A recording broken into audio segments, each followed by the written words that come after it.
नमस्कार दोस्तों, मैं राय सिंह थरान। आज भाजपा ने अपनी दूसरी टिकटों का जो लिस्ट है वो जारी की है। हमारे साथ हैं श्याम अलाव जी, राजनीतिक विश्लेषक।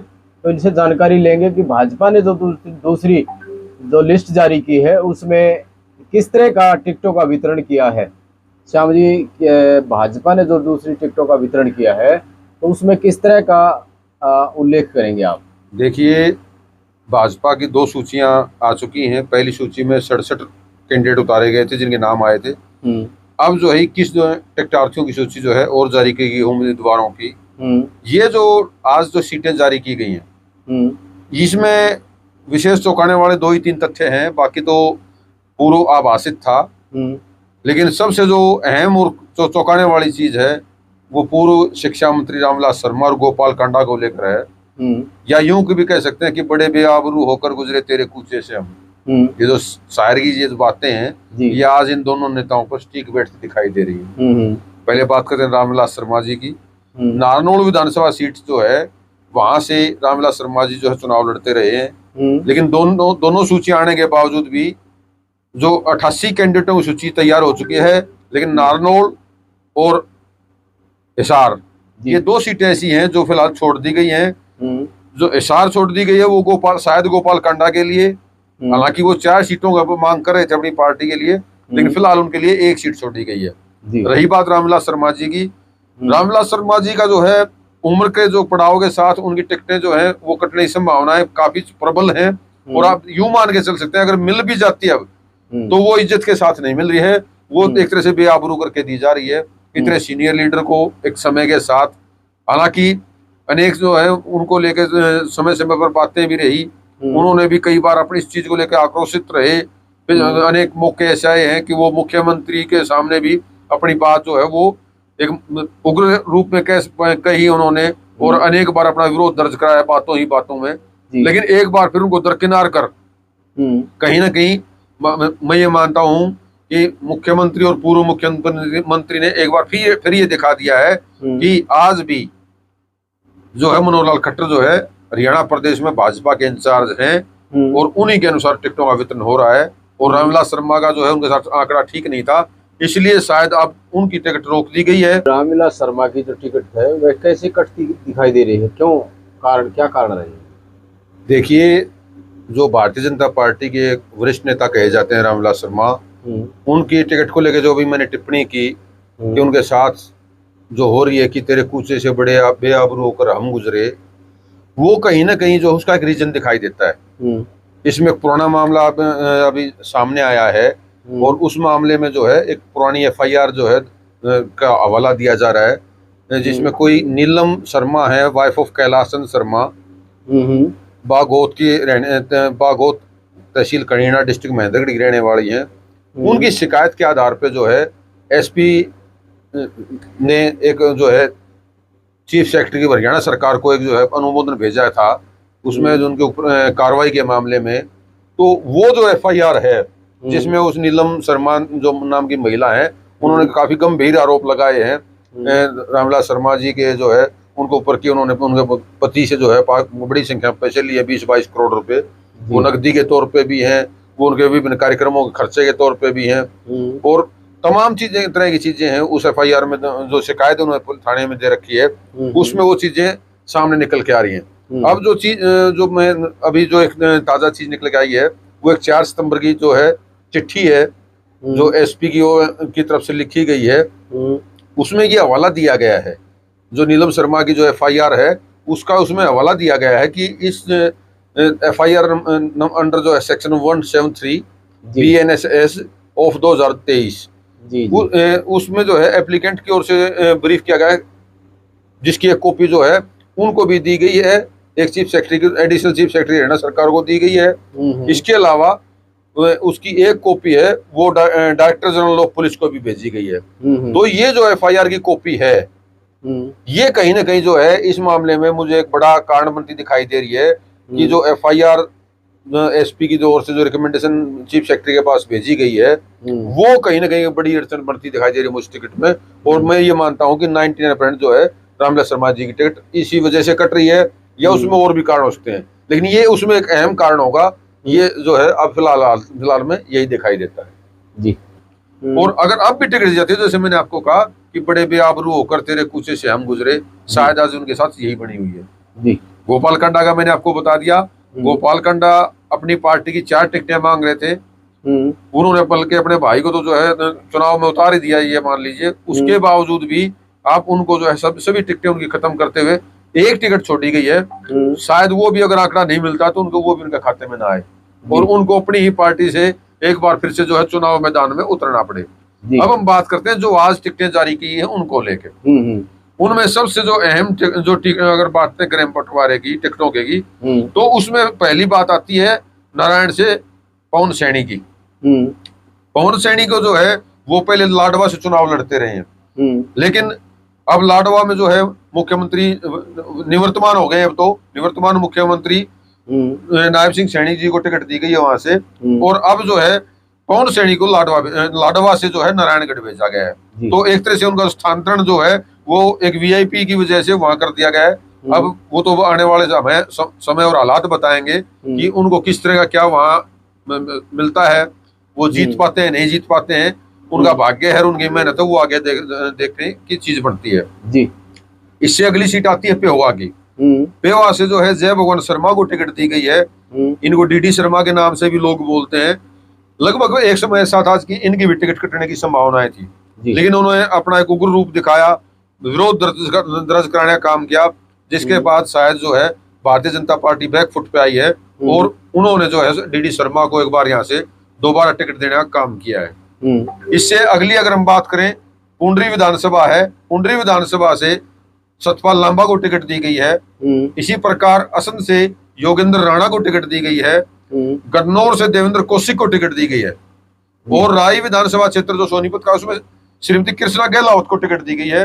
ये जो है दोबारा से एक बार जो पुरानी सीनियर लीडर हैं भारतीय जनता पार्टी में, वर्षों से साथ रही हैं भारतीय जनता पार्टी में, और एक बार इनको फिर से आजमाने का काम किया गया है भाजपा के द्वारा। इससे अगली जो सीट आती है वो बड़ौदा है। यहाँ से प्रदीप सांगवान को टिकट दिया गया है, काफी एक्टिव नेता हैं ये।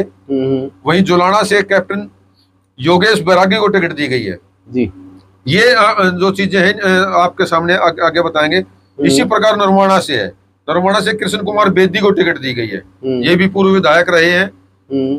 इसके बाद डबवाड़ा की बात आती है। डबवाड़ा से सरदार बलदेव सिंह मांगियाना को टिकट दी गई है भारतीय जनता पार्टी के द्वारा। इसके बाद अगला जो नंबर आता है वो है एलनाबाद का। एलनाबाद से अमीर चंद मेहता को टिकट दी गई है।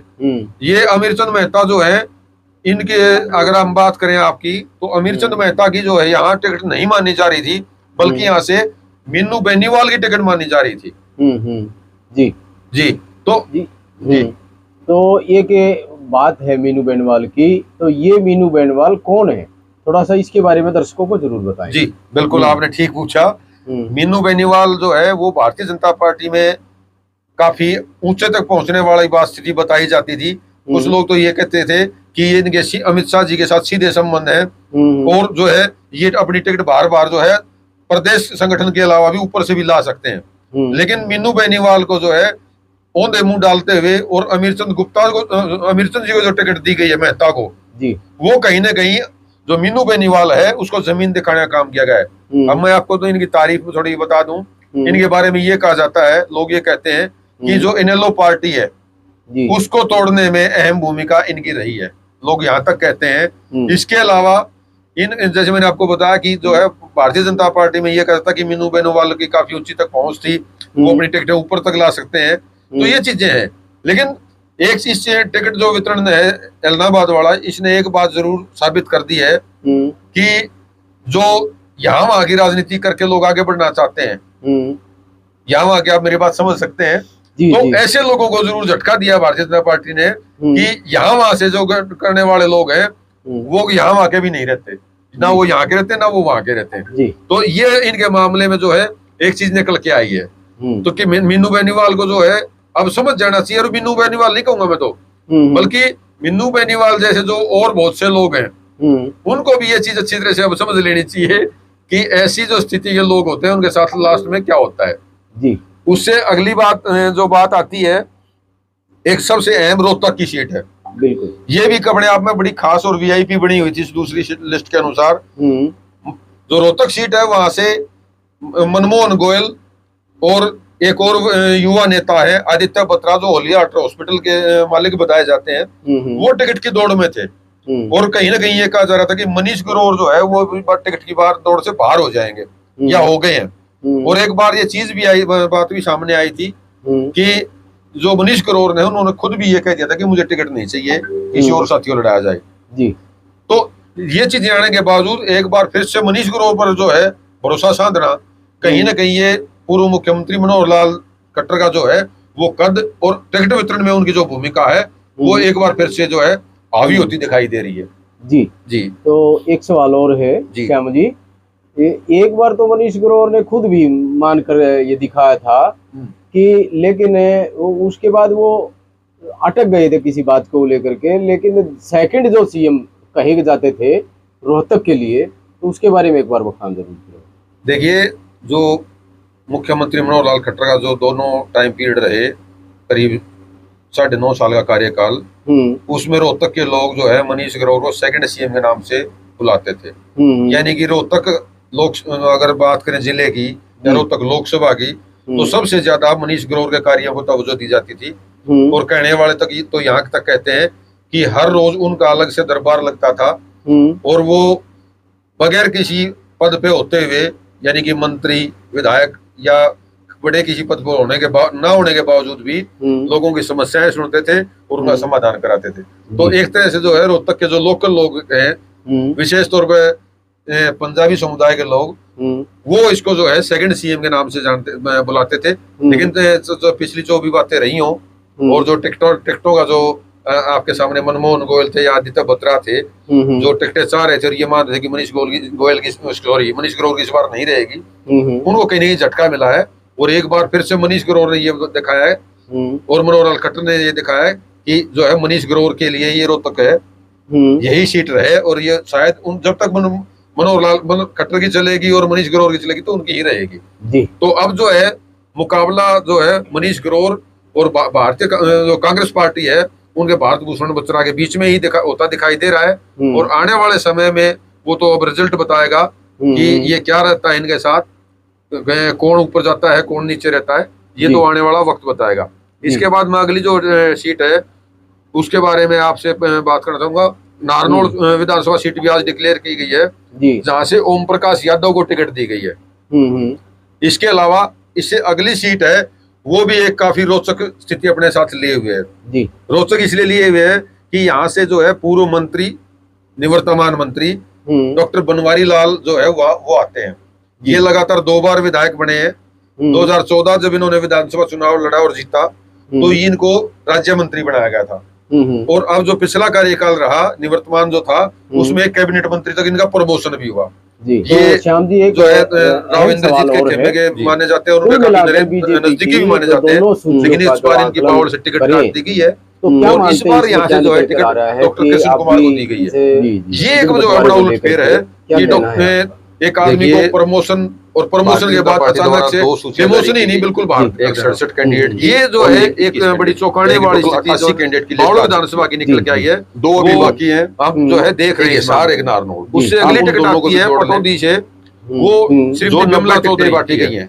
ये बिमला चौधरी जो है वितरण है, मुझे नहीं पता राविंद्र जीत से किया गया, मानी जाती है उनके की जो पहली सूची गिनी जाती है उसमें अब ज्यादातर जो है विशेष जो अगली सीटें जो है वो नेता लिए गए थे। इस बार जो है दूसरी जो सूची आई है मुस्लिम समुदाय में ज्यादातर पुराने कार्यकर्ताओं ने चिट्ठी दिखाई देती थी। इस बार उन्होंने उनको साथ अगर कुल मिला के अगर मैं बात करूं चाहे वो पुराने नेताओं के साथ नसीम अहमद को टिकट दी है, नए आए हूं। हालांकि मेरा मानना ये है कि जो मेवात का इलाका है बात करें, वहाँ कांग्रेस पार्टी को जो है चैनलों को बोले जहाँ तो यहाँ पे जो है 3-4 मुस्लिम कमजोर माना जा रहा है देती है। और भारतीय जनता पार्टी इस बार राजनीतिक विश्लेषक को टिकट दी है कि करीबन एक नू से जो है भारतीय जनता पार्टी ने नू से जो है इसको संजय सिंह उनको टिकट दी गई है। पुराना से ये जो स्थिति है ये भारतीय समाज के लोग साथी है एजाज खान की उन्होंने टिकट दी गई लिया था या उसके बाद अगर हम बात करते हैं उनके आंकड़े क्या रहे, मनोज रावत को टिकट मिल जाने पार्टी का। ये जो चीज जो ग्राउंड लेवल की अगर जैसे मैंने आपको कहा कि पिछली जो ये जो टिकटें हैं समय था, उनको लोग मान पिछली बार जो टिकटों टिकटों का जो वितरण किया गया, कमजोरियां हैं, उसमें और एक तरह से भारतीय जनता मुस्लिम पार्टी ने समुदाय के जो है इन कहीं ना कहीं टिकटों को विरोध करने का वितरण कार्य में किया गया था, लेकिन इस बार जो है एक तरह वो से गिफ्ट उनको देने का काम किया है। तवज्जो दी अगर गई मैं है जज्जर और जिले की 2 बात लोगों को जो है तो वहां से राजनीतिक टिकट दी विश्लेषकों गई का है। ये कहना है कि इसके कम से बाद कम जज्जर जिले की अथीन से जो है मनोज टिकटें रावत ऐसी को हैं टिकट दी गई है, जो एक तरह से होटल से जो है भारतीय हरमिंदर जनता सिंह पार्टी ने रामरतन को कांग्रेस टिकट दी पार्टी को गई है, गिफ्ट कर दी है। और या बड़खल से यहाँ इस पे बार आजाद जो है उम्मीदवार जीत एक सकता है या गणेश कांग्रेस पार्टी। अदलखा है, इसी तरह उनको दूसरे टिकट जिलों दी में गई है। इसमें एक जो है जो ये चौंकाने वाली स्थिति चीज बन है के आई है वो भारतीय गणेश जनता पार्टी अदलखा की। है, एक तो जो जिनको बड़खल से टिकट दी गई है, ऊपर से जो है इनको कमजोर लेकर नेताओं का काफी जो चुनाव है ये सुर्खियों में रहे हैं पिछले समय में, और कमजोर नेताओं के ऐसे मामले आए थे जिनमें इनका बड़ा जो नाम संगठन है, अखबारों में भी जो इनको इम्पोर्टेड टिकट लोग देके हैं जो उनके है ऊपर संगठन काम वो नहीं कर भारतीय रहा जनता पार्टी ने या कहीं ना कहीं जो आरएसएस है कुलाड़ी आरएसएस पे के लोग मारने का दोनों में काम इतना किया है। सीरियस नहीं है, मैं ये मानता हूँ। वो मैंने आपको पिछली वार्ता में हम दोनों ने डिस्कस किया था, उसके अपने बड़े रीजन रहे हैं कि सरकार और पार्टी के बीच में जो तारतम्य नहीं था, जिसकी वजह से खाई बढ़ती चली गई, और आज वो खाई इतनी बढ़ गई है कि से वो पुराने नेता भारतीय जनता पार्टी के से वो नए हैं। संघ और जो पार्टी का जो काडर है वो कहीं ना कहीं जो भाजपा जो सरकार के लोग हैं उनके साथ नहीं जाना चाहता, और जिसका बड़ा नुकसान भारतीय जनता पार्टी को उठाना पड़ सकता है। तो कई फैक्टर एक साथ आ रहे हैं जो भारतीय जनता पार्टी के लिए नुकसानदायक साबित हो सकते हैं। जी फिलहाल तो मेरा मानना यही है। जी अगर बात करें, देखो देखिए पार्टी बीजेपी और कांग्रेस ये दो ही हैं जी। तो अगर इनकी बात करें, बीजेपी ने जो कैंडिडेट उतारे हैं जी। उनमें कितने नए कैंडिडेट उतारे हैं बीजेपी ने, जिस तरह की दो पार्टी में दो दिन ही ज्वाइन किया और वही कैंडिडेट बना करके पार्टी में उतार दिया। और भाजपा की बजाय अगर बात करें कांग्रेस की, तो कांग्रेस ने तो अपनी हरियाणवी भाषा में कहे तो मुंह डाई के रख दिया। जी। तो ये कहीं ना कहीं पार्टी पे कितना असर डालेंगे इस तरह की बातें?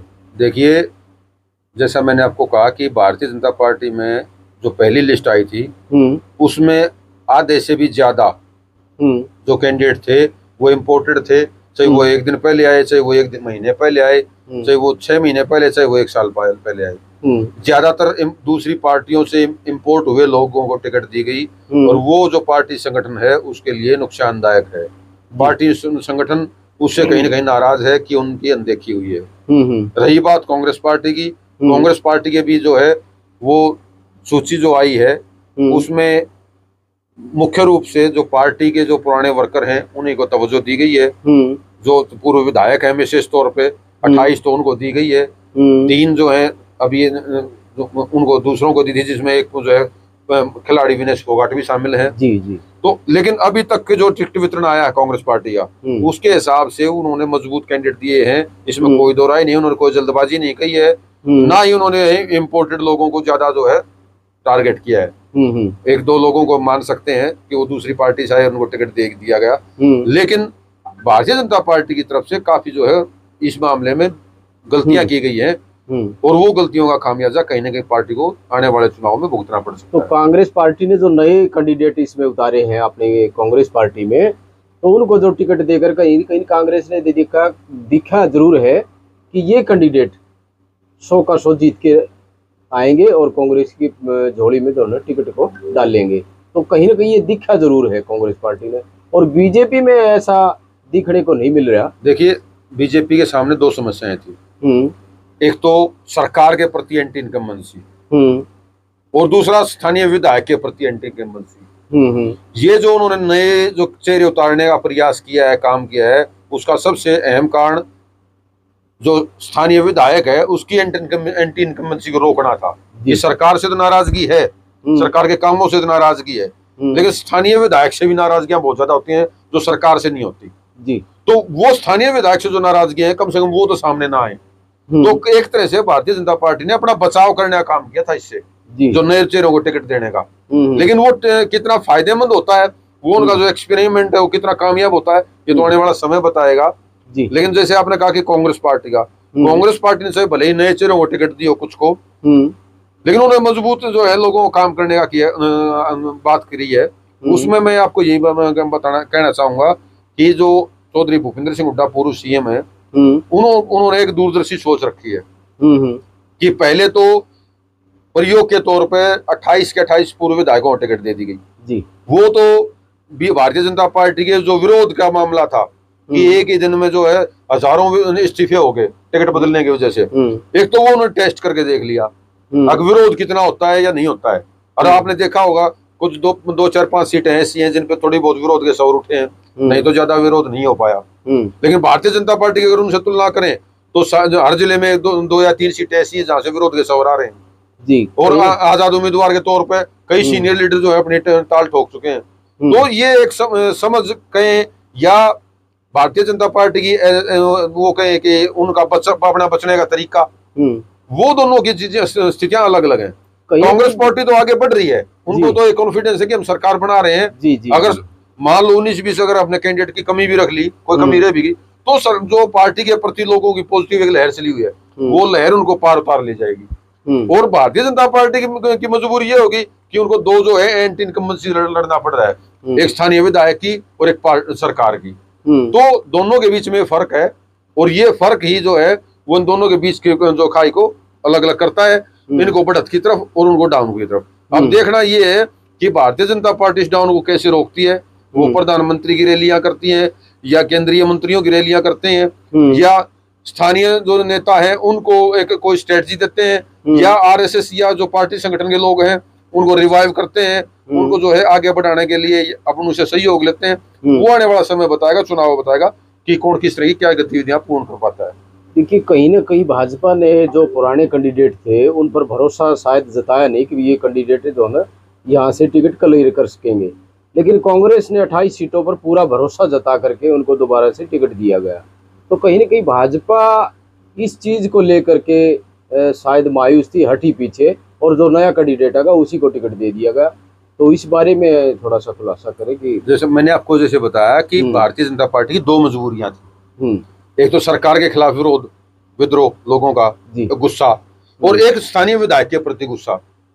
मान लो कोई विधायक है जो समय पर काम नहीं कर पाया या लोगों के सीधे मुंह बात नहीं की या उन्होंने लोगों को इग्नोर कर दिया अपने कार्यकर्ताओं को, एक तो उनका विद्रोह उनसे असंतोष लोगों का, और एक सरकार के कुछ ऐसे कार्य रहे तो वो ऑनलाइन पोर्टल वाला मामला था, प्रॉपर्टी आइडिया, फैमिली आइडिया और चीजें या कुछ और जो है किसान आंदोलन जैसी या खिलाड़ियों के आंदोलन जैसी या कर्मचारियों के आंदोलन जैसी स्थितियां रही, वो सरकार के प्रति नाराजगी थी। तो दो नाराजगियों को झेलने के बजाय भारतीय जनता पार्टी ने सोचा कि एक नाराजगी को रखते हुए दूसरी को साफ किया जाए। और वो साफ तभी हो सकती थी जब पुराने जो विधायक हैं, जो पुराने कैंडिडेट हैं, उनको जो है बाहर करके नए लोगों को दे जाए ताकि लोगों में नाराजगी कम से कम हो जी। और कांग्रेस पार्टी जो है वो अपनी मजबूत स्थिति में, जैसे मैंने आपको कहा कि कांग्रेस पार्टी कॉन्फिडेंस में है। अब पुराने जो है, क्योंकि पुराने ऊपर भी एंटी इनकम्बेंसी इतने नहीं आती विधायकों पे, उनका तो एक ही बात होती है कि जी मेरी तो सरकार ही नहीं थी। तो लोग भी एक चीज को समझ सकते हैं कि सरकार, जैसे झज्जर जिले के चारों विधायक हैं, चारों कांग्रेस पार्टी की, सरकार भारतीय जनता पार्टी की रही, तो उनके पास ये एक प्ली बचती है कि जी हमारी सरकार नहीं है, उसके बावजूद भी हमने काफी प्रयास किए और हमने वो प्रयास करते हुए कुछ काम कराए हैं जी। तो ये एक पॉजिटिव जो फैक्टर है वो कांग्रेस पार्टी की तरफ है, और भारतीय जनता पार्टी की तरफ दो नेगेटिव फैक्टर आते हैं, सरकार के प्रति एंटी इनकम्बेंसी और विधायकों के प्रति एंटी इनकम्बेंसी। इसलिए जो है सारा भारतीय जनता पार्टी ने खेल बदलने का प्रयास किया है कि लास्ट जो एक होता है ना, लास्ट बॉल पर छक्का लगना जी, तो भारतीय जनता पार्टी ये सोच रही है कि बाई लक हो सकता है लास्ट बॉल पर छक्का लग जाए नए लोगों के साथ जी। कुल मिला के बात मुझे ये लगती है जी जी। तो ये थे हमारे साथ श्यामल राव जी, राजनीतिक विश्लेषक, और जल्द ही हम आपको दिखाएंगे कांग्रेस पार्टी की जो नई लिस्ट जारी होने वाली है उसका खुलासा आप तक जरूर पहुंचाएंगे। तब तक के लिए चैनल देखते रहें, चैनल को सब्सक्राइब करें, लाइक करें, ज़्यादा से ज़्यादा शेयर करें। तब तक के लिए धन्यवाद, नमस्कार।